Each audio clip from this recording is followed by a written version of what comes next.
Hi guys, welcome to another episode of the Final Whistle. I don't know what episode is this? 14? Yeah.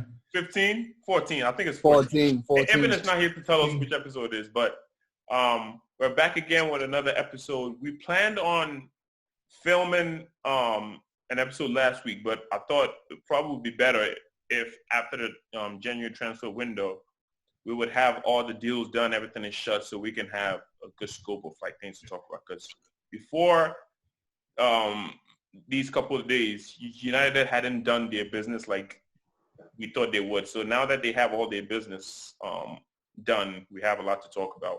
And short of what Chelsea didn't do anything else, so we also have a lot to talk about. I have Derek here, I have Daniel, and then I have Yaga. A lot of Derek is a bit disappointed, but I guess I'll get to you. I'll get to you in a second. I spoke to Daniel. Daniel is happy about one thing. He doesn't want to talk about the other signing, and I'm pretty sure Yaga is the same way. The same way. Same way. So I'm going to start with Daniel. So Daniel, you guys, United just signed, I guess Bruno Fernandes a couple of days before the transfer window shut. Was it 47 million pounds, but add-ons can take it up to the 60 million, which was maybe an improvement from the initial negotiations they were having. You got your guy, and you weren't here last week, but I was asking Yaga, and Yaga said he wanted that guy in to be the creative attacking midfielder that you guys need, and also defensive midfielder. You didn't get that one, but I'm pretty sure I think the time that we recorded, Yaga, Rashford wasn't injured. So I'm sure if Rashford was injured after that, you probably would have said you need a striker. You added a striker. I don't know how it was a desperate move. Let's talk about these two signings, in the striker being Ighalo, of course. Let's talk about these two signings, Daniel. Okay. What do you think? Yeah.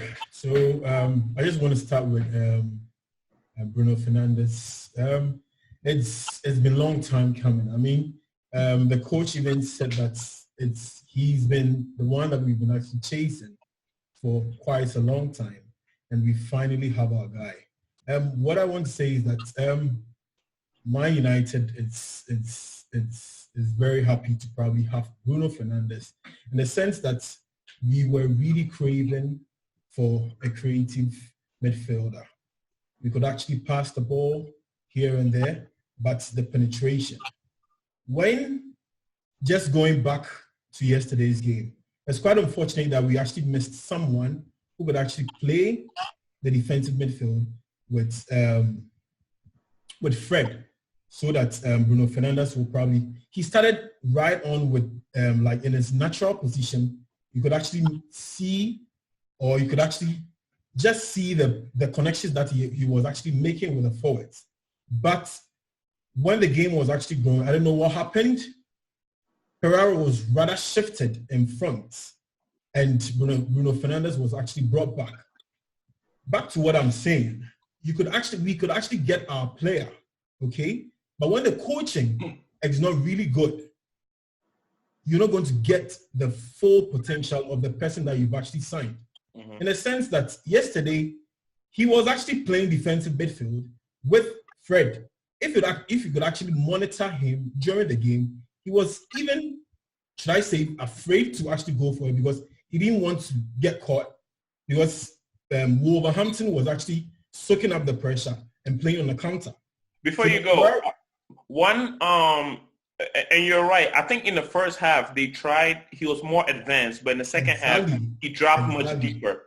Exactly. Because I think I was looking at Ole's interview, and he was saying that he wanted him to get on the ball a lot more. And I'm not sure if that's where you guys want him. I'm not sure if you want him deep. No, Jeffrey, taking a look at the starting lineup that we actually began the game with, Pereira was supposed to be playing with Fred. But I don't know. I think Pereira was losing the ball in midfield more. So then it was Ole's decision to actually take shift Pereira in front and probably let Bruno Fernandes get on the ball more. But Bruno Fernandes' strength is more of actually getting the ball he's the link from midfield to attack. That's his strength. But he is not supposed to bring the ball from the defense to forward. So one thing that I'm actually saying about this signing that we've actually got is that we don't want to mess up with this guy's confidence. We don't want to spoil him. If we've actually bought him for his creativity, we should use him for his creativity. But I've actually set up another way to probably suit him. Yeah. We can't actually buy a creative midfielder and be playing him in defensive midfield. Yeah. You're not going to get his full potential. So right after the game was actually on, I was like, we shouldn't really play this guy in defensive midfield. So what I'm actually saying is that United's season right now, I think one, we've actually signed a player that we've actually got. Two, the recruiting system is so bad. Taking to Ighalo's issue like this, look at the desperation that Man United actually went on to sign Ighalo. You get it? Getting Ighalo, I won't say it's that bad, but for a team who is actually doing a rebuild, it is actually a wrong move. But at this time, United was desperate. That's why we actually signed Ighalo. In the sense that United have one way of playing. So the coach is actually thinking of bringing Ighalo in and probably give us another option up front, especially taking Martial, for instance, when you actually look at his game, he always liked drifting in and outside the box. He's not a focal point for central for attacking midfielders to aim or to be passing ball to. Ighalo is a number 9. Do you get what I'm saying? I think Martial's position as a number 9 is a coaching job. He's supposed to be coached. Hey, you're supposed to be getting in the ball. There were so many times that James or Mata will actually get the ball, would want to cross, but there's no one in the box. Everybody's outside the box. Where's the striker? The striker keeps on drifting out. So the reason for signing Ighalo is probably having a focal point in attack. Okay. I mean, it's another body. It's another body that you didn't have. So, Yaga, what do you think? I mean, it seems like Daniel summed up the whole thing. Yeah, he did. It was well articulated. I feel like, that was the same thing I wanted to say about Bruno Fernandes. Okay, you bring in an attacking midfielder and you play him out of position. And one thing is, I think the main problem is because Matic wasn't playing and we don't have, what's his name? Our main defensive midfielder, that's Scott McTominay. So basically, it made it very difficult for Solskjaer to play Pereira because Pereira, he loses the ball all the time. So I'm thinking Bruno was playing much deeper in the second half because Solskjaer felt like, he'll be a better fit as compared to Pereira. But then I think, first of all, he only had one training session with us. I think when we get Matic back and what's his name, Scott McTominay, we will definitely see the full potential. And I hope Solskjaer will just definitely use him at his right position, being an attacking midfielder.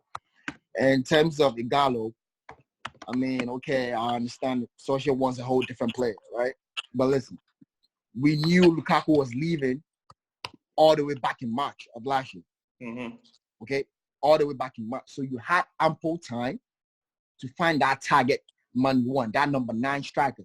I don't think Ighalo, I mean, he will score goals here and there against some small teams. But then I really don't think, he should have been the main. Because listen, we had a chance to sign, what's his name, Haaland. We didn't sign him. I would have even preferred Danny Ings over Ighalo. We had a chance to sign Danny Ings. Yeah. We didn't go for it. So because we thought, we have a chance or whatever. And then out of desperation, we signed Ighalo at the last minute. I don't know. He's not played a game since December 1st. Yeah. I really don't know. He's a different type of striker. He's a number 9 focal point, whatever. But I don't really know, man. But, I don't know about that signing. Jeffrey, just to add to what Donald actually said, were we really interested in Danny Ings? Yes. They came up. I don't know how true that is. but then I knew we were interested in him. It actually all boils down to Man United's recruiting system. Exactly. It's so horrible. It's so bad. Man, Very we bad. actually lost two attacking players in the name of Sanchez and Lukaku. These people actually left, and you haven't actually replaced them. You know the funny thing? We knew that Lukaku said in an interview that he told Solskjaer he wouldn't stay all the way back in March of last year. Mm-hmm. So they knew Lukaku was leaving. And then you didn't, come on, man. You didn't find any replacement? It's just bad. It's just bad. And I feel it's hard times at Woodward, stays, with a commercial side and then gets us a football director because he's not really doing a good job. And we almost made this Bruno Fernandes deal because I think some rumors came out that Barcelona wanted him. I don't know how that true is. So I think that made him act faster. Exactly. So I think that was a good job from his agent, actually. Yeah, exactly. The guy, you could tell he wanted to come to United because his wages is not that much. Yeah, it's not a lot. His wages is not a lot. It's really because I think just Lingard is being paid more than him. Yeah. So you could tell he wanted to come. So I think they brought up that Barcelona thing just so we could act fast. We almost lost it. And that should tell you how bad our recruitment team is. It's just, I don't know. I really don't know. But one thing I would say is, at least you got your guy. At the end, you got him. And at the end, with the striker that you guys lost, the United, I remember, Iago, we had an episode earlier where Rashford got injured and we were talking about how thin the United squad was. And now he's injured again. You needed another striker. He might not be good enough, and it's a low risk. It's just a loan. So if it doesn't work out, it's the 4 months left in the season. If it doesn't work out, you start again in the summer. But at least you have somebody to bring on for games. So I don't think I get it. Bad thing. I mean, he's not here to come and score, be the savior. He's not. I don't think this is exactly a stopgap for the meantime, and then you move on, and hopefully in the summer you can sign somebody else. But then my main issue here is we knew our main striker in Lukaku was leaving. Yeah.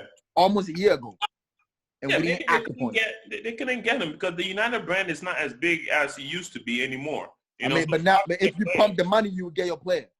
When we have the money. And you know the problem? You know the problem with United? So I think they're a bit cautious about overpaying for players that But we've been doing it. You know the problem with United? Post Ferguson, we've been signing players. It's not like, we're not actually paying for players. $1 billion. But then you know what is happening? If one coach comes, like let's say Moyes comes in, he signs Fellaini, and then we don't give him time, he leaves. Now another coach comes, he doesn't like Fellaini, he wants to bring his own players. That's Van Gaal. Yeah. He signs his own players, boom, he leaves, and then Mourinho comes, he doesn't like those players. Now he leaves, and then, that's what is happening. Yeah. And if we don't change that, that's how United is going to be. If that doesn't change, that's because let's say the results are not actually coming in, and then we decide to sack Solskjaer, whatever. Another coach is going to come in with his own players that he wants. Yeah. And then it's just going to be the same cycle. I don't know. But, man. At least you got your guy. I think this would have been way worse if he didn't come. Ighalo? No, Bruno. Yeah, I like Bruno Fernandes. I'm very excited about that. What Ighalo? I don't know about that. So, Derek, let me get you in here. Before we touch on the Chelsea thing, let's talk about United. And, at least they got their guy, right? And they got a striker that they didn't have enough strikers. So I probably have a little bit of a different view from both of you. And the way I think about this is, let's start with Bruno Fernandes. I actually didn't really know him until he became a thing for Manchester United, so I started to find out who this guy was. Mm-hmm. And if I'm looking at yesterday's game, and I love the points that Daniel and then, you also made, Donald, but so this is my thought, right? If you really look at the game yesterday against Wolves is a counter-attacking team. Any team, any good team they play against, they sit back, They really have very fast players, and then they get on you. That's what they're going to do. Now, with the type of midfielders that Manchester United played yesterday, you played Bruno, you played Fred, and then you played Pereira. Now, if you're playing a counter-attacking team, what that is going to mean is you cannot have Pereira and Fred sit back. Because if they are playing counter-attacking, it means you should actually get on them. Mm-hmm. And it was a home game for you as well. So you have to have a lot of the ball. Exactly. Now, if Pereira goes in, and then you have Pereira, if Fernandes goes in and they have Pereira and then Fred sitting deep, those guys are not creative enough to get Bruno into the game. I don't think that's their job. I'm sorry? Not even their job. That's why they're playing deep, right? Yeah. So that's what I'm saying. But so to be able to correct that, Solskjaer thought, well, then Bruno has to come deep so he can have the ball and do something with the ball and then push Pereira ahead so he could also find some spaces in there. That was just a matter of tactics and what you had to do. And he thought that was the best way they could play against Wolves. So that was the game that I saw as a Chelsea fan. I hope it doesn't continue.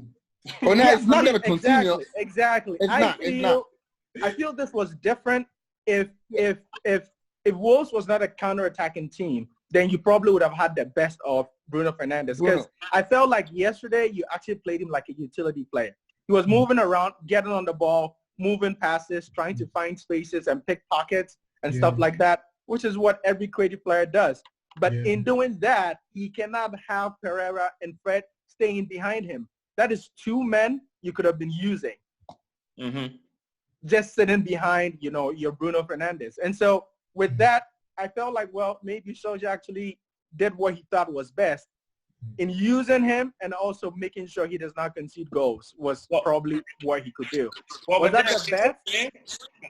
Is it fair that because of the pace of Adama Traore and all these players that you cannot commit Fred ahead when you have the ball? Because if the ball gets turned over, I don't know how many players in the league can stop this guy. So maybe keeping Fred and Pereira back there, maybe to solidify the counterattack that you're talking about. Because so for me, when I watch games like that, I don't watch games in isolation. I watch what led up to the game, the bigger picture of what is happening.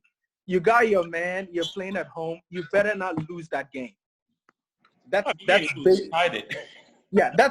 basically what Solskjaer went into the game. It's like, I cannot lose this game.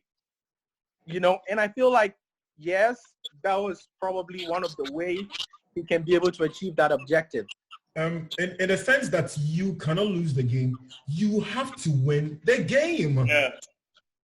I mean,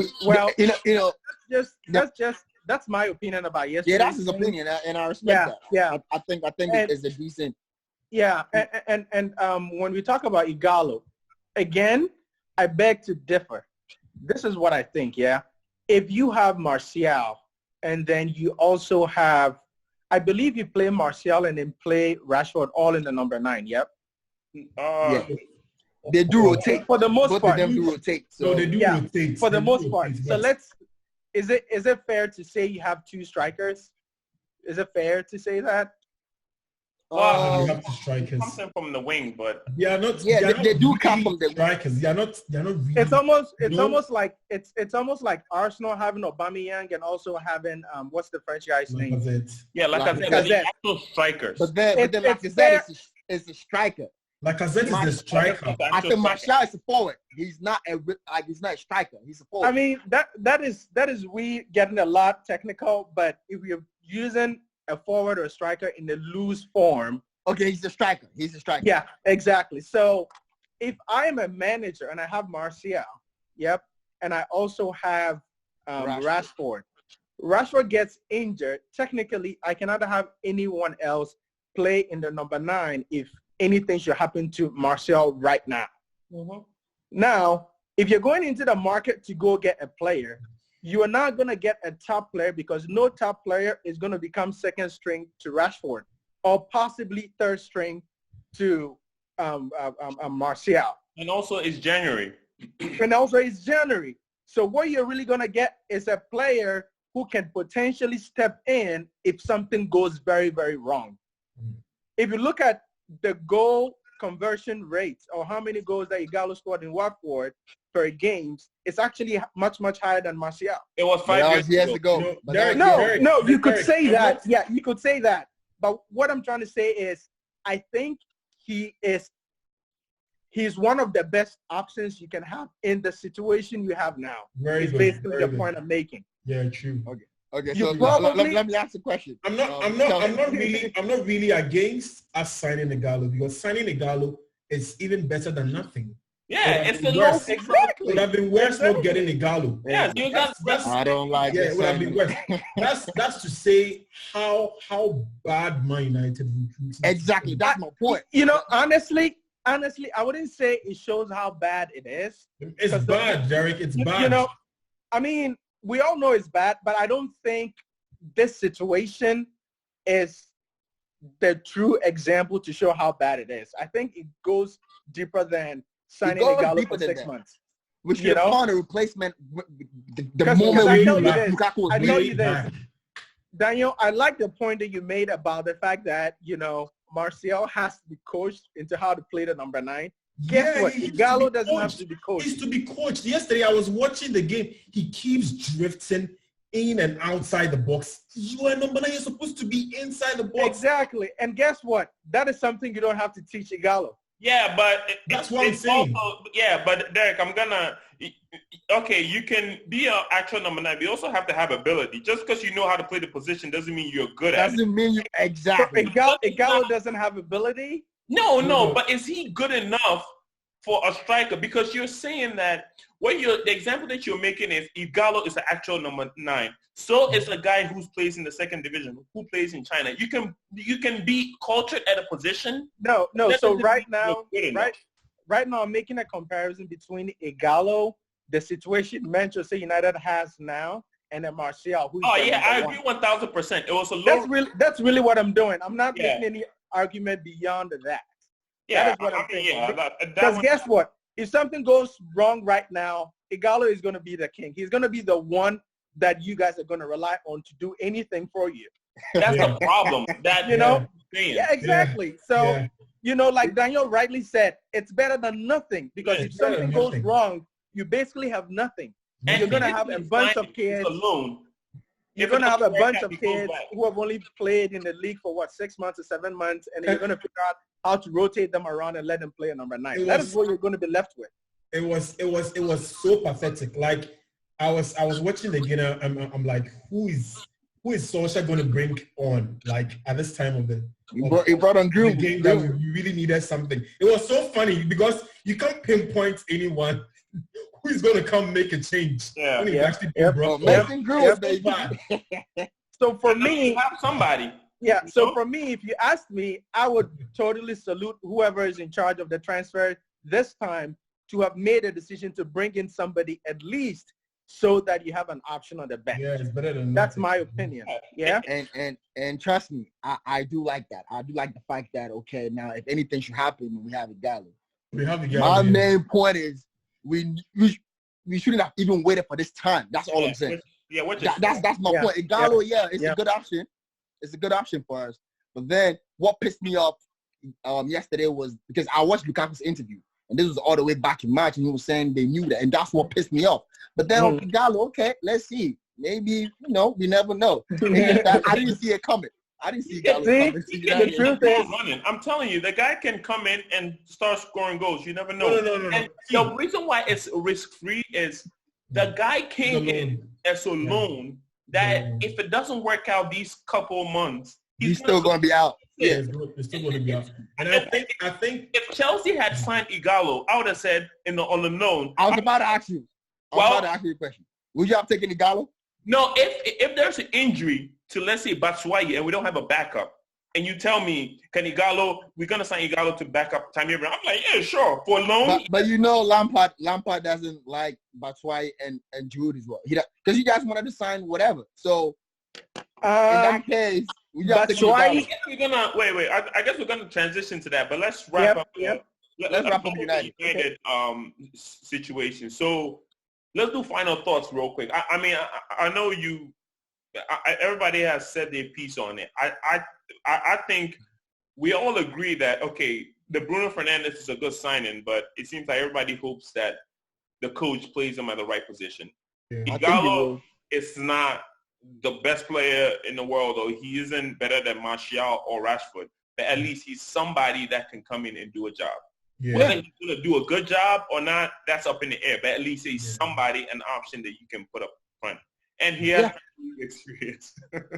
and just to add to it, you know, when someone has so dreamt to play for Man United and he's actually gotten the opportunity to play for Man United, the person will actually do whatever he actually can to make himself proud and the team that he has always supported proud.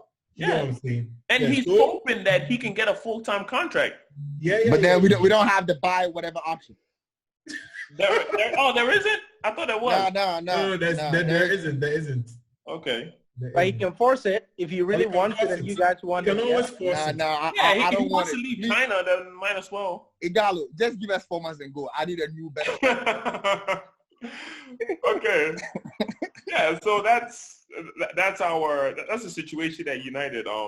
The guys are happy. It's just that they're a bit pessimistic but hopeful for Ighalo, and I guess they're hoping that it's not about Bruno's ability. It's more about how the coach is going to use him. And I believe strongly that if we're still going to have Pogba in our team, and Scott McTominay coming back, I think it will be a great midfield.